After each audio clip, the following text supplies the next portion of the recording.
Hello दोस्तों, BPSC teacher नयन में एक बार फिर से आपका स्वागत है। तो दोस्तों, मैंने कल वीडियो अपलोड नहीं कर पाया। अ, कल शनिवार था, मुझे घर आने में जो है नाव पकड़नी पड़ती है और गंगा जी के इस पार पड़ता है। मेरा घर जो है बरियारपुर से गंगा जी को उस पार जाना पड़ता है, झुआ बिहार घर पड़ता है। तो वहाँ से जो है हमें आने में टाइम लग जाता है, जिसके कारण हम जो है वीडियो अपलोड नहीं कर पाए और हमें टाइम नहीं मिला। ठीक, इसके लिए क्षमा चाहते हैं। तो चलते हैं दोस्तों, आज का इतिहास की दुनिया बौद्ध धर्म पार्ट 2 में। ओके, तो ज़्यादा समय नहीं लेते हुए आपके सिलेबस की ओर चलते हैं, और कृपया इसे ध्यान से सुनें और बार बार सुनें, ताकि अगर बार बार सुन रहे हैं और ध्यान से सुन रहे हैं तो आपको लगेगा कि नहीं, कुछ ना कुछ जानकारी हमें मिल रही है और उससे आपको फ़ायदा होगा। एग्जाम मैं वही क्वेश्चन बोलता हूँ, जो हमेशा क्वेश्चन जो है न, जो हमेशा किसी एग्जाम में, किसी न किसी एग्जाम में टपकता है। ओके दोस्तों, तो चलते हैं। आपको अब मैं लेकर चलता हूँ इतिहास की दुनिया बौद्ध धर्म में। तो कृपया दोस्तों ध्यान से सुने इसे। पार्ट 2 का है, आगे चल रहे हैं। बौद्ध धर्म के सिद्धांत। बौद्ध धर्म के सिद्धांत क्या है? तो बौद्ध ने अपने अनुयायी के लिए आचार नियम निर्धारित किए थे। बौद्ध ने अपने अनुयायी के लिए कौन सा नियम अपनाए थे? तो आचार नियम। और वो आचार्य नियम कौन कौन थे? तो ये थे आर्य सत्य, आर्य सत्य, आर्य सत्य। बुद्ध ने सांसारिक दुखों के संबंध में 4 आर्य सत्यों को का उपदेश दिया था। बुद्ध ने जो है ये आर्य सत्य के बारे में बताया था कि 4 आर्य सत्य का उपदेश दिया था। वह 4 आर्य सत्य कौन कौन सा था? तो दुख था, दुख समुदाय था, पहला दुख, दूसरा दुख समुदाय था, तीसरा दुख निरोध था, चौथा दुख निरोध गामिनी प्रतिपदा, दुख निरोध गामिनी प्रतिपदा। तो इसके साथ साथ जो है गौतम बुद्ध ने अष्टांगिक मार्ग को अपनाया था। बुद्ध ने अष्टांगिक मार्ग को अपनाया, और बुद्ध ने दुख की निवृत्ति के लिए 8 साधन अपनाए, जिसको हम लोग अष्टांगिक मार्ग कहते हैं। तो उसको भी हम लोग बारी बारी से देखते हैं। तो बुद्ध ने दुख की निवृत्ति के लिए कितने साधन अपनाए थे? तो 8 साधन अपनाए थे, जो कि अष्टांगिक मार्ग कहलाया। तो पहला है सम्यक दृष्टि। पहला क्या है? सम्यक दृष्टि। दूसरा है सम्यक संकल्प। दूसरा है सम्यक संकल्प। तीसरा है सम्यक वाक। तीसरा क्या है? सम्यक वाक। चौथा सम्यक कर्मांत। चौथा सम्यक कर्मांत। पांचवा सम्यक आजीव। सम्यक आजीव। छठा है सम्यक व्यायाम। सम्यक व्यायाम। सातवां है सम्यक स्मृति। सातवां क्या है? असम्यक स्मृति। और आठवीं है सम्यक समाधि। आठवीं क्या है? सम्यक समाधि। एक बार फिर से सुन लेते हैं। सम्यक दृष्टि, सम्यक संकल्प, सम्यक वाक, सम्यक कर्मांत, सम्यक आजीव, सम्यक व्यायाम, सम्यक स्मृति, सम्यक समाधि। इन 8 साधन को अपनाया था गौतम बुद्ध ने। इन 8 साधन को अपनाया था, जिसको अष्टांगिक मार्ग का नाम दिया। अब चलते हैं दोस्तों, अगली जो है अगला सिद्धांत क्या था? त्रिरत्न। त्रिरत्न में आता था बुद्ध, संघ, धम्म। बुद्ध, धम्म, संघ, त्रिरत्न। बौद्ध धर्म के त्रिरत्न क्या कहलाते थे? बुद्ध, धम्म, संघ। उसके बाद निर्वाण। निर्वाण के लिए, निर्वाण को सरल बनाने के लिए बुद्ध ने 10 शीलों का प्रतिपादन किया था। निर्वाण, निर्वाण मतलब होता है मृत्यु। तो इसको सरल बनाने के लिए बुद्ध ने 10 शीलों का प्रतिपादन किया था। वो 10 शीलों का नाम जो है, आगे देख सुनिए ध्यान से। अहिंसा, अहिंसा, सत्य, अस्तेय, अस्ते मतलब चोरी ना करना। अस्ते मतलब क्या होता है दोस्तों? चोरी ना करने वाला। और चौथा है पराया धन का लोभ नहीं करना। पराया धन का लोभ नहीं करना। नशे का सेवन न करना। पांचवा है नशे का सेवन न करना। छठा है स्त्रियों से दूर रहना। छठा क्या है? स्त्रियों से दूर रहना। और सातवां है दुराचार से दूर रहना। दुराचार से दूर रहना।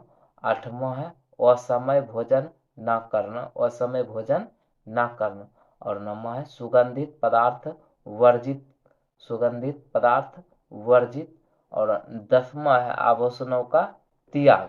10वां क्या? आभूषणों का त्याग। तो निर्वाण निर्वाण को सरल बनाने के लिए बुद्ध ने इन 10 शीलों का प्रतिपादन किया था। तो एक बार फिर से सुन लीजिए। निर्वाण को सरल बनाने के लिए बुद्ध ने कितने शीलों का निर्माण किया था? 10 शीलों का निर्माण किया था।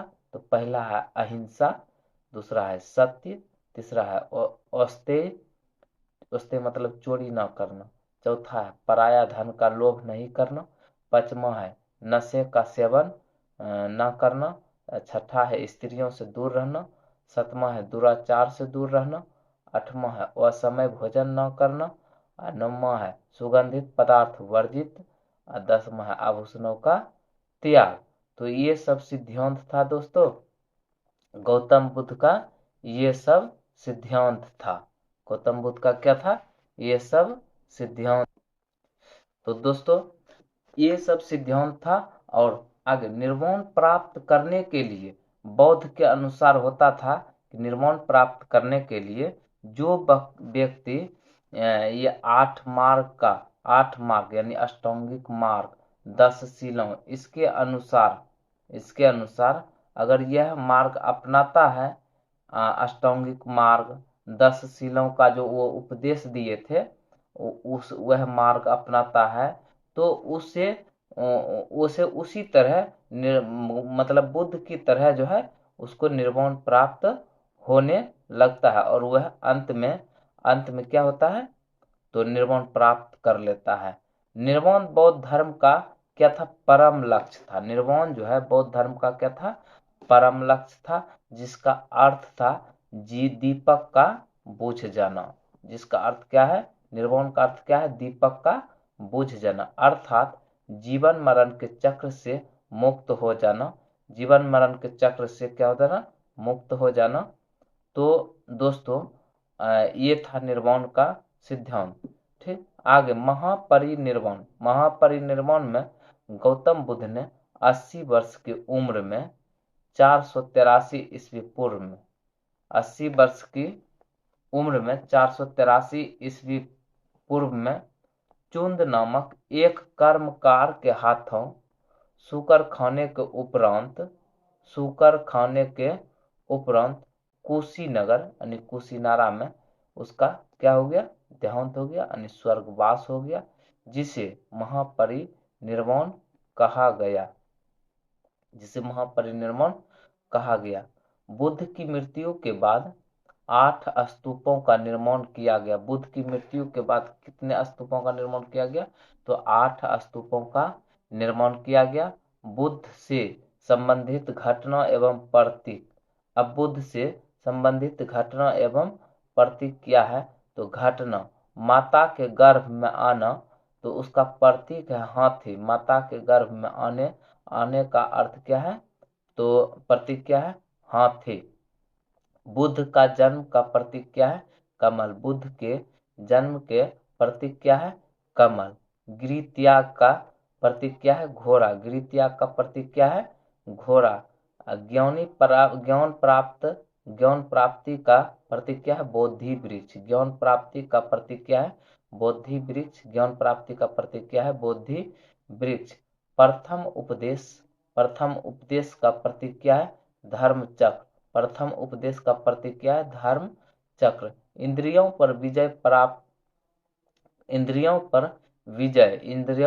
विजय, तो इसका प्रतीक था भूमि स्पर्श। इंद्रियों पर विजय, इसका प्रतीक क्या था? भूमि स्पर्श।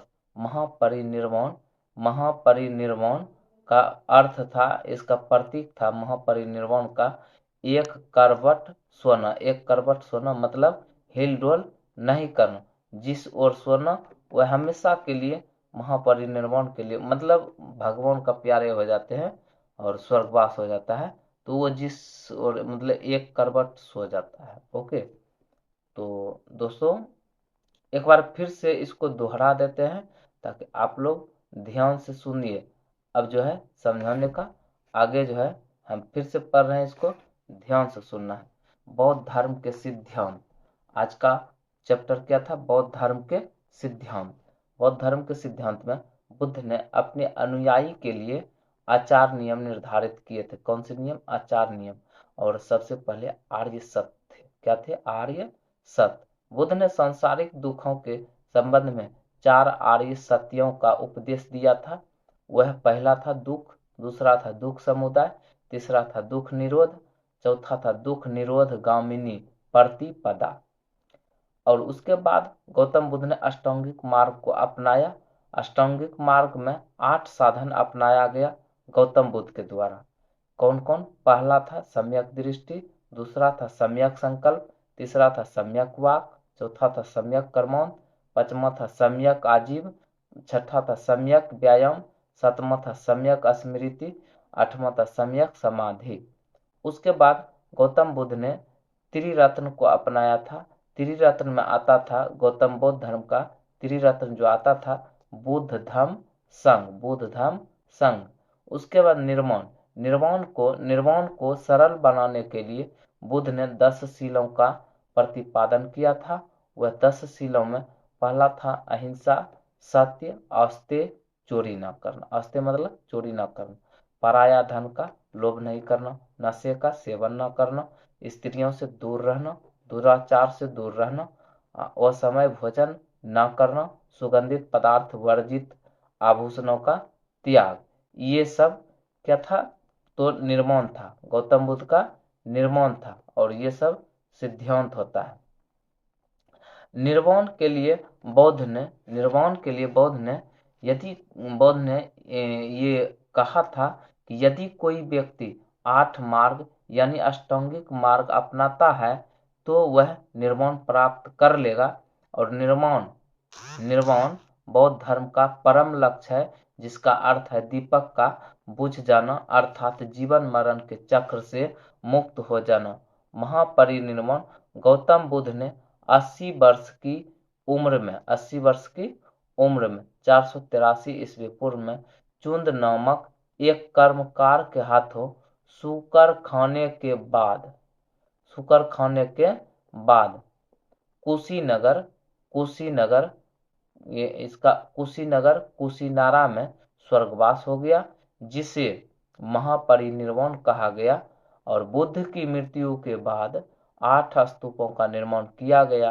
बुद्ध से संबंधित घटना जो हुआ था उसका प्रतीक क्या होता है, तो इसको भी देख लेते हैं दोस्तों। तो माता के गर्भ में आना, इसका प्रतीक होता है हाथी। माता के गर्भ में आना, इसका प्रतीक क्या होता है? हाथी। बुद्ध का जन्म, इसका प्रतीक क्या था? कमल। और गृह त्याग का प्रतीक क्या था? घोड़ा। गृह त्याग का प्रतीक क्या था? घोड़ा। ज्ञान प्राप्ति का प्रतीक क्या था? बोधि वृक्ष। ज्ञान प्राप्ति का प्रतीक क्या था? बोधि वृक्ष। और प्रथम उपदेश का प्रतीक क्या था? धर्म चक्र। प्रथम उपदेश का प्रतीक क्या था? धर्म चक्र। इंद्रियों पर विजय का प्रतीक क्या था?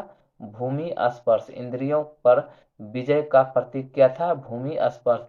महापरिनिर्वाण का प्रतीक क्या था? एक करवट सोना। महापरिनिर्वाण का प्रतीक क्या था? एक करवट सोना। तो दोस्तों आज तक इतना ही। तो मिलते हैं नेक्स्ट डे। है मेरा मकसद ये थे 12 से 15 मिनट, कोई भी टॉपिक उठाएंगे 12 से 15 मिनट, और कम टाइम में अच्छा चीज मिले, ज्यादा से ज्यादा पढ़ाई हुए। और इसको 2 बार 3 बार अगर देख लीजिए तो बेहतरीन फायदा होगा। ठीक, तो हम शुरू से अभी इतिहास से शुरू किए हैं दोस्तों। धीरे धीरे मैथ भी पढ़ाएंगे, साइंस भी पढ़ाएंगे। तो मैथ और बोर्ड का है, बोर्ड पर बताने का है, ऐसे तो आप समझिएगा नहीं। तो मैथ जो है बोर्ड पर भी बताएंगे, बोर्ड आ गया है। और आप लोग को कुछ ऐसा सामान है जो कि छूट गया है। ठीक दोस्तों, तो वो सामान आ जाएगी, ऑर्डर तो ऑर्डर कर दिए हैं, सामान आ जाएगी। फिर हम बोर्ड पर भी मैथ बताएंगे, रीजनिंग भी बताएंगे। और फिलहाल अभी चल रही है इतिहास। अभी क्या चल रही है? इतिहास। तो आप लोग ध्यान से सुनिए, जो भी सब्जेक्ट डाला जाए, जो भी चैप्टर डाला जाए, उसको ध्यान से सुनिए और आराम से फायदा होगा। ठीक है दोस्तों, तो ज़्यादा समय नहीं लेते हुए अब आप लोगों से विदा लेते हैं। ठीक, और हाँ, वीडियो अगर अच्छा लगे तो लाइक और सब्सक्राइब जरूर करिए, और पीछे बेल आइकन को जरूर बजा दीजिए, ताकि आपको जो है कोई भी वीडियो डालते हैं तो डालने पर जो आपको नोटिफिकेशन आपके तक जरूर पहुंचे, और आप इसे ध्यान से देखते रहिए। ठीक, तो बने रहिए और देखते रहिए। लास्ट तक कोई भी वीडियो देखिए, जो भी डाल रहे हैं वीडियो, उसको लास्ट तक देखिए, तभी आपको समझ में आएगा। ओके दोस्तों, तो ज़्यादा समय नहीं लेते हुए अब आपसे विदा लेते हैं। जय हिंद, जय भारत। Thank you.